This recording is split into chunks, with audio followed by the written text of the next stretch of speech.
There was a kid on the side of the road, barefoot, no coat, just standing there, staring at my truck. I should have kept driving, but I didn't. This happened a few years back. I was doing long haul, mostly cross-country routes. The kind that take you through vast stretches of nothing. You know the ones, where the radio turns to static for hours, and the only sign of life is the occasional pair of headlights going the other way, miles apart. I was young, eager for the miles, the money, didn't mind the solitude, or so I thought. The route I was on took me across a long, desolate stretch of highway that ran between the borders of two large governmental territories. I don't want to say exactly where, but think big, empty spaces, lots of trees, not much else. It was notorious among drivers for being a dead zone. No signal, no towns for 100 miles either side, and prone to weird weather. Most guys try to hit it during daylight, but schedules are schedules. Mine had me crossing it deep in the night. I remember the feeling. Utter blackness outside the sweep of my headlights. The kind of darkness that feels like it's pressing in on the cab. The only sounds were the drone of the diesel engine, the hiss of the air brakes now and then, and the rhythmic thrum of the tyres on asphalt. Hypnotic. Too hypnotic. I'd been driving for about 10 hours, with a short break a few states back. Coffee was wearing off. The dashboard lights were a dull green glow, comforting in a way, but also making the darkness outside seem even more absolute. My eyelids felt like they had lead weights attached. You fight it, you know. Slap your face, roll down the window for a blast of cold air, crank up whatever music you can find that hasn't dissolved into static. I was doing all of that. It must have been around 2 or 3 a.m. I was in that weird state where you're not quite asleep, but not fully awake either. Like your brain is running on low power mode. The white lines on the road were starting to blur together, stretching and warping. Standard fatigue stuff. I remember blinking hard, trying to refocus. That's when I saw it. Or thought I saw it. Just a flicker at the edge of my headlights, on the right shoulder of the road. Small, low to the ground. For a split second, I registered a shape, vaguely human-like, and then it was gone, swallowed by the darkness as I passed. My first thought, deer or a coyote, common enough. But it hadn't moved like an animal. It was upright. My brain, sluggish as it was, tried to process it. Too small for an adult. Too still for an animal startled by a rig. Then the logical part, the part that was still trying to keep me safe on the road, chimed in. You're tired. Seeing things. It happens. And I almost accepted that. I really did. Shook my head, took a swig of lukewarm water from the bottle beside me, kept my eyes glued to the road ahead. The image, though, it kind of stuck. A small, upright shape, like a child. No way, I told myself. Out here, in the middle of nowhere, in the middle of the night. Impossible. Kids don't just wander around on interterritorial highways at 3 a.m. It had to be a trick of the light, a bush, my eyes playing games. I've seen weirder things born of exhaustion. Shadows that dance, trees that look like figures. It's all part of the job when you're pushing limits. I drove on for maybe another 30 seconds, the image fading, my rational mind starting to win. Just a figment. Then, I glanced at my passenger side mirror. Habit, always checking. and my blood went cold. Not just cold, it felt like it turned to slush. There, illuminated faintly by the red glow of my trailer lights receding into the distance, was the reflection of a small figure, standing on the shoulder of the road, exactly where I thought I'd seen something. It wasn't a bush, it wasn't a shadow. It was small, and it was definitely standing there, unmoving, as my truck pulled further and further away. My heart started hammering against my ribs. This wasn't fatigue.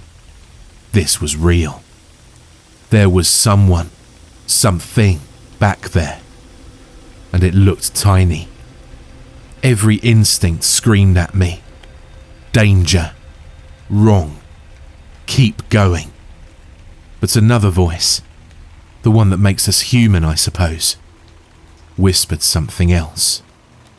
A kid? Alone? Out here? What if they're hurt? Lost? I fought with myself for a few seconds that stretched into eternity. The image in the mirror was getting smaller, fainter. If I didn't act now, they'd be lost to the darkness again. God, the thought of leaving a child out there, if that's what it was. Against my better judgment, against that primal urge to just floor it, I made a decision. I slowed the rig, the air brakes hissing like angry snakes. Pulled over to the shoulder, the truck groaning in protest.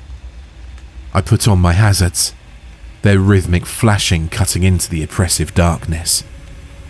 Then, I did what you're never supposed to do with a full trailer on a narrow shoulder. I started to reverse. Slowly, carefully. My eyes flicking between the mirrors, trying to keep the trailer straight, trying to relocate that tiny figure. The crunch of gravel under the tires sounded unnaturally loud. It took a minute, maybe two, but it felt like an hour. The red glow of my tail lights eventually washed over the spot again. And there it was. A kid. I stopped the truck, so my cab was roughly alongside them, maybe 10 feet away. I switched on the high beams, hoping to get a better look, and also to make myself clearly visible as just a truck, not something else. The kid was small, really small. I'd guess maybe 6, 7 years old. Hard to tell in the glare. They were just standing there, on the very edge of the gravel shoulder, right where the trees began. The woods pressed in close on this stretch of the road.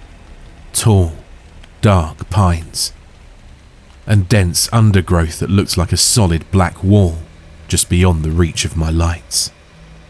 The kid wasn't looking at me.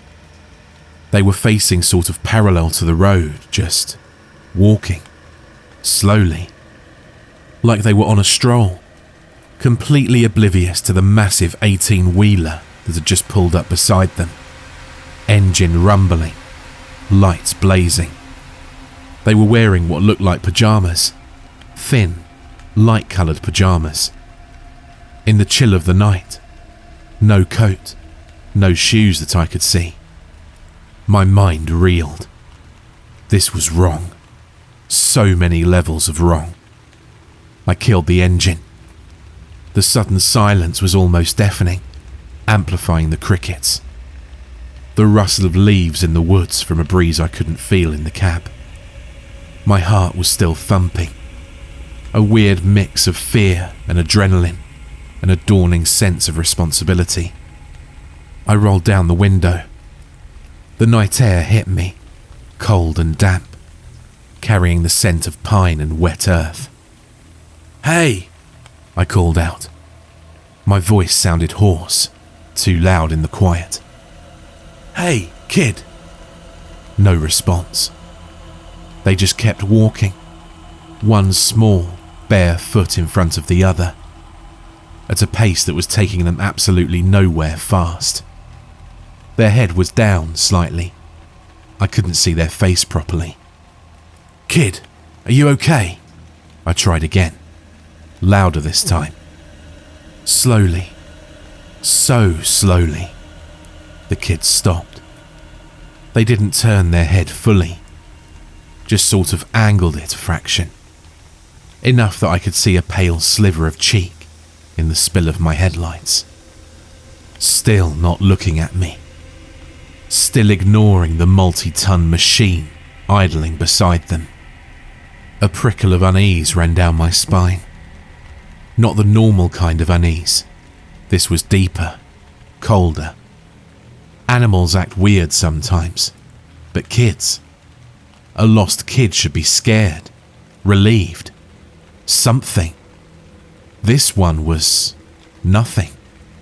"What are you doing out here all alone?"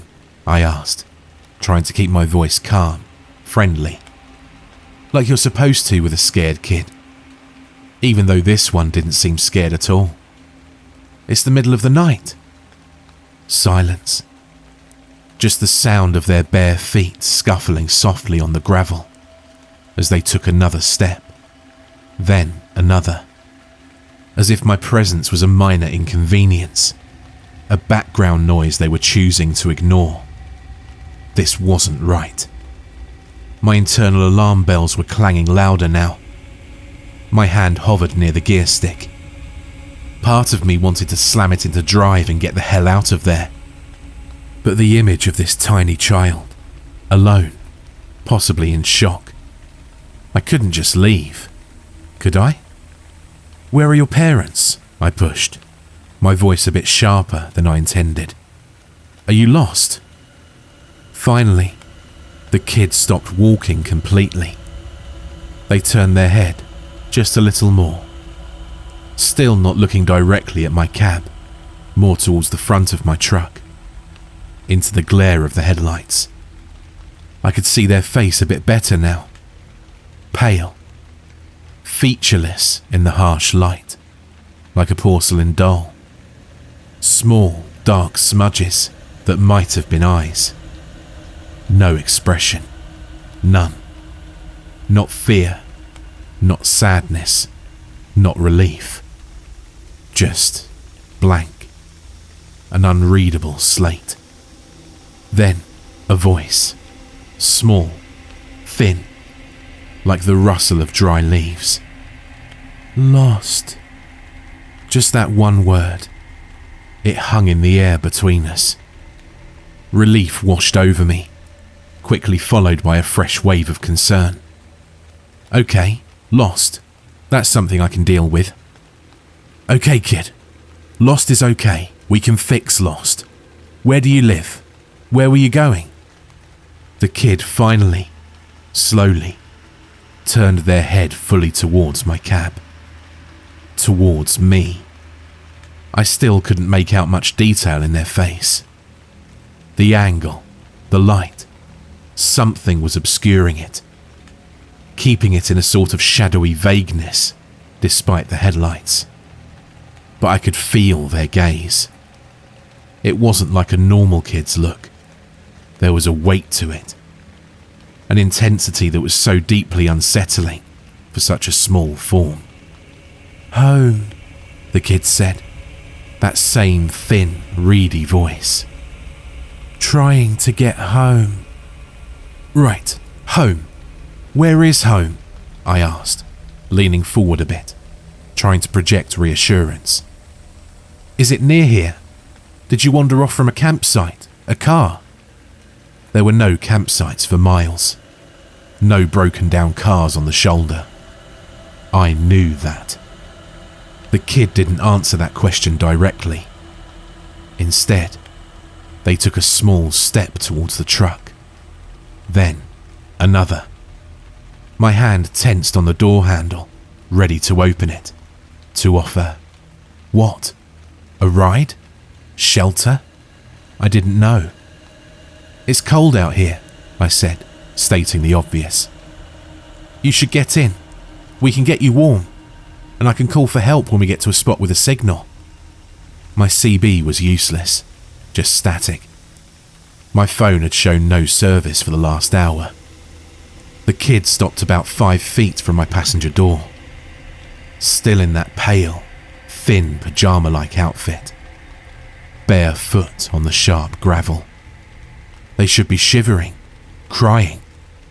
They were doing neither. "Can you help me?" the kid asked. The voice was still small, but there was a different inflection to it now. Less flat. A hint of something else. Pleading, maybe. "Yeah, of course, buddy, I can help you," I said. "That's why I stopped. Where are your parents? How did you get here?" The kid tilted their head. A jerky, unnatural little movement. "They're waiting. At home." "Okay, and where's home? Which direction?" I gestured vaguely up and down the empty highway.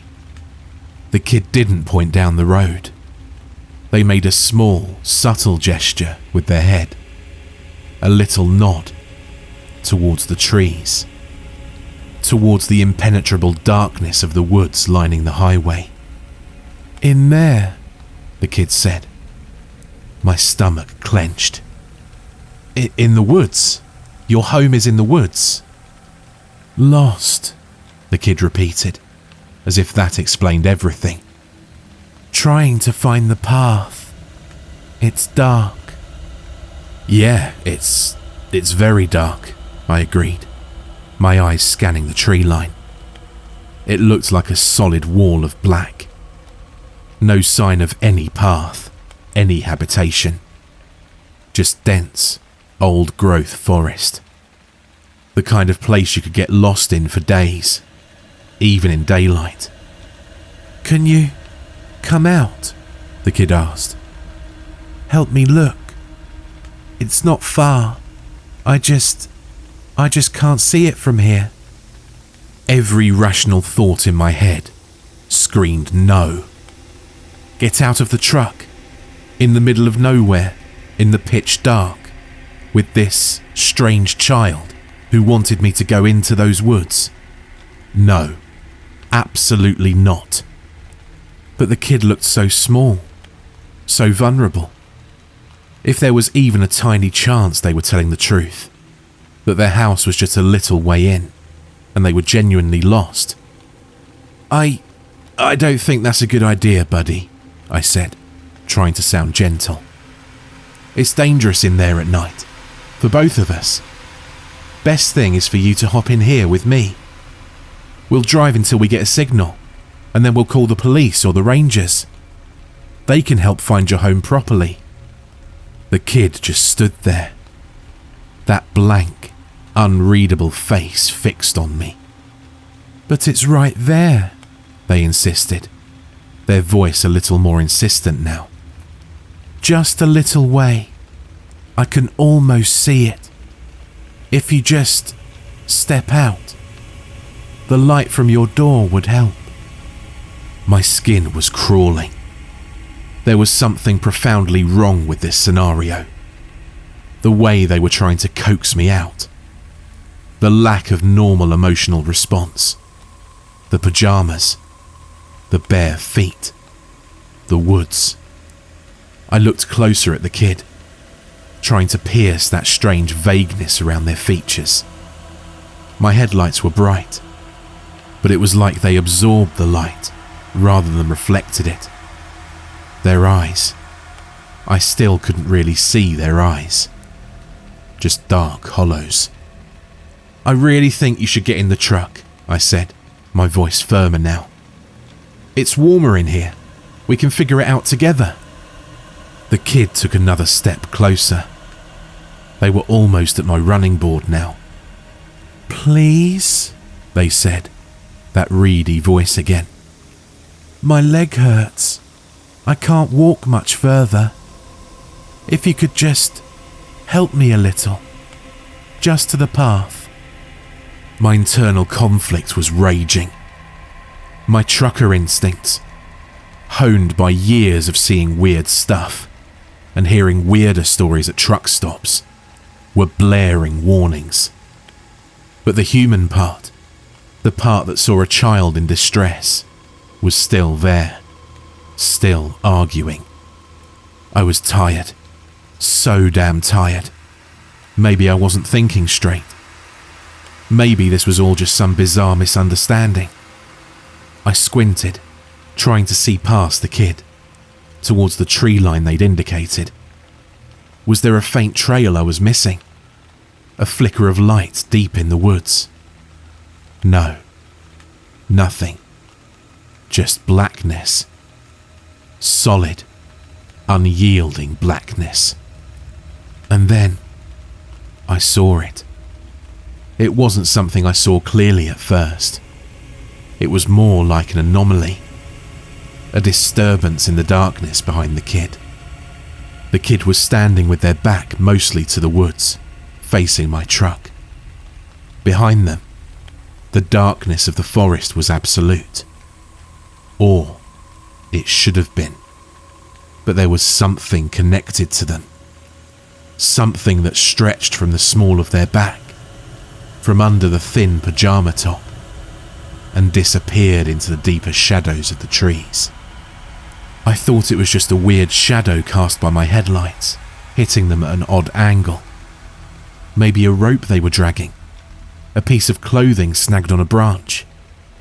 I leaned forward, trying to get a better view. The kid was still talking, their voice a low, persistent murmur. "It's not far. Please, just help me. I'm so cold." But I wasn't really listening to the words anymore. I was focused on that thing behind them. It wasn't a rope. It wasn't a shadow.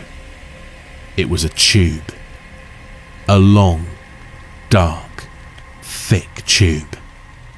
It seemed to emerge directly from the kid's lower back, impossibly, seamlessly. It was dark matte, like a strip of the night itself given form, and it snaked away from the child, maybe 10, 15 feet, before disappearing into the inky blackness between two thick pine trunks. It wasn't rigid. It seemed to have a slight, almost imperceptible flexibility, like a massive, sluggish umbilical cord made of shadow. It didn't reflect any light from my headlamps. It just absorbed it. The kid was still trying to coax me. "Are you going to help me? It's just there. You're so close." My voice, when I finally found it, was barely a whisper. I couldn't take my eyes off that appendage. "Kid, what is that behind you?" The kid flinched. Not a big movement, just a tiny, almost imperceptible tightening of their small frame. Their head, which had been tilted pleadingly, straightened. The blankness on their face seemed to solidify. "What's what?" they asked, their voice suddenly devoid of that pleading tone. It was flat again, colder. That thing," I stammered, pointing with a shaking finger. "Coming out of your back, going into the woods. What is that?" The kid didn't turn to look. They didn't need to. Their gaze, those dark, unseen eyes, bored into me. "It's nothing," they said. The voice was still small, but it had a new edge to it, a hardness.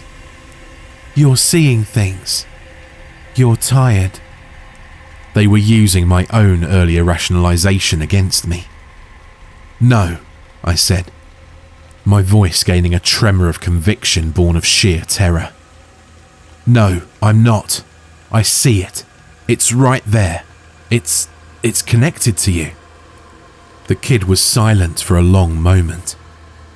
The only sound was the thumping of my own heart, so loud I was sure they could hear it.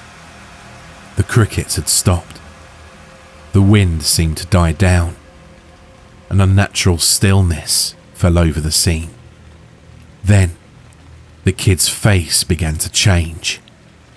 It wasn't a dramatic, movie monster transformation. It was more subtle and far more terrifying. The blankness didn't leave, but it sharpened. The pale skin seemed to tighten over the bones. The areas where the eyes were, those dark smudges, seemed to deepen, to become more shadowed, more intense. And a flicker of something ancient and utterly alien passed across their features. It wasn't human anger. It was something older, colder, and infinitely more patient, now strained to its limit. The air in my cab suddenly felt thick, heavy, hard to breathe. "Just come out of the truck," the kid said. And the voice, oh God, the voice. It wasn't the small, reedy voice of a child anymore. It was deeper, resonant, with a strange, grating undertone, like stones grinding together. It was coming from that small frame, but it was impossibly large, impossibly old. It vibrated in my chest. "Come out. Now." The command was absolute. My hand, which had been hovering near the gear stick, now gripped it like a lifeline. My other hand fumbled for the ignition key, which I'd stupidly left in. "What are you?" I choked out, staring at the monstrous thing playing dress-up in a child's form. At the dark, pulsating tube that was its anchor to the shadows. The kid's head tilted again, that jerky, unnatural movement. The expression on its face, if you could call it that, was one of pure, unadulterated annoyance. Contempt. Like I was a particularly stupid insect it had failed to swat. And then it spoke, in that same terrible, resonant, grinding voice. The words it said had burned into my memory, colder than any winter night. "Why?" it rasped, the sound seeming to scrape the inside of my skull. "The hell are humans smarter now?" That was it. That one sentence. The sheer cosmic frustration in it. The implication of past encounters, of easier prey. The utter alien nature of it. I didn't think. I didn't plan. I reacted. Primal fear, the kind that bypasses all higher brain function, took over. My hand twisted the key. The diesel engine roared back to life. A sudden, violent explosion of sound in the horrifying stillness. The kid, the thing, actually recoiled. A small, jerky step back. The expression, that awful, tightened, ancient look, intensified. I slammed the gear stick into drive. My foot stomped on the accelerator. The truck lurched forward, tires spinning on the gravel for a terrifying second before they bit into the asphalt. I didn't look at it. I couldn't. I stared straight ahead, my knuckles white on the steering wheel, the whole cab vibrating around me. For a horrible moment, I imagined that tube thing whipping out, trying to snag the trailer, to pull me back, to drag me into those woods. I imagined that small figure, with its ancient, terrible voice, somehow keeping pace. I risked a glance in my driver's side mirror. It was standing there, on the shoulder, unmoving. The headlights of my departing truck cast its small silhouette into sharp relief. And behind it, the dark tube was still visible. A thick, obscene cord, snaking back into the endless night of the forest. It didn't seem to be retracting or moving. It just was. The thing didn't pursue. It just stood and watched me go. And that, somehow, was almost worse. The sheer confidence, the patience, like it knew there would be others. Or maybe it was just annoyed that this particular attempt had failed. I drove. I don't know for how long. I just drove. My foot was welded to the floor. The engine screamed. I watched the needle climb, far past any legal or safe limit for a rig that size, on a road that dark. I didn't care. The image of that thing, that child shape, with its dark umbilical to the woods, and that voice, that awful grinding voice, asking its horrifying question, was burned onto the inside of my eyelids. When the first hint of dawn started to grey the eastern sky, and my phone finally beeped, indicating a single bar of service, I pulled over at the first wide spot I could find. I practically fell out of the cab, vomiting onto the gravel until there was nothing left but dry heaves. I sat there on the cold ground, shaking for a long time, watching the sun come up, trying to convince myself it had been a dream, a hallucination brought on by exhaustion. But I knew it wasn't. The detail of that tube, the voice, the question. You don't hallucinate something like that. I never reported it. No one would believe me. It sounded crazy. I finished that run on autopilot, dropped the load, drove my rig back to the yard, and I quit. Told them I was burnt out, I needed a break. They tried to convince me to stay, offered me different routes, more pay. I just couldn't. Every time I closed my eyes, I saw that kid, that tube, those woods. Every dark road felt like a trap. I found a local job, something that keeps me home at night. I don't drive in remote areas anymore if I can help it, especially not at night. I still have nightmares. Sometimes, when I'm very tired, driving home late from somewhere, I'll see a flicker at the edge of my vision on the side of the road, and my heart will try to beat its way out of my chest. I still don't know what that thing was. An alien? A demon? Something else? Something that doesn't fit into our neat little categories? All I know is that it's out there, and it's patient, and it seems to have learned that its old tricks aren't quite as effective as they used to be. Why the hell are humans smarter now? That question haunts me. It implies that they weren't. It implies that once upon a time, we were easier. That maybe, just maybe, people like me, tired and alone on dark roads, used to just step out of the cab when asked, and were never seen again. So, if you're ever driving on one of those long, lonely stretches of road, deep in the night, and you see something you can't explain, maybe just keep driving. Maybe being smarter now means knowing when not to stop, knowing when to ignore that little voice telling you to help, because what's asking for help might not be what it seems. Stay safe out there.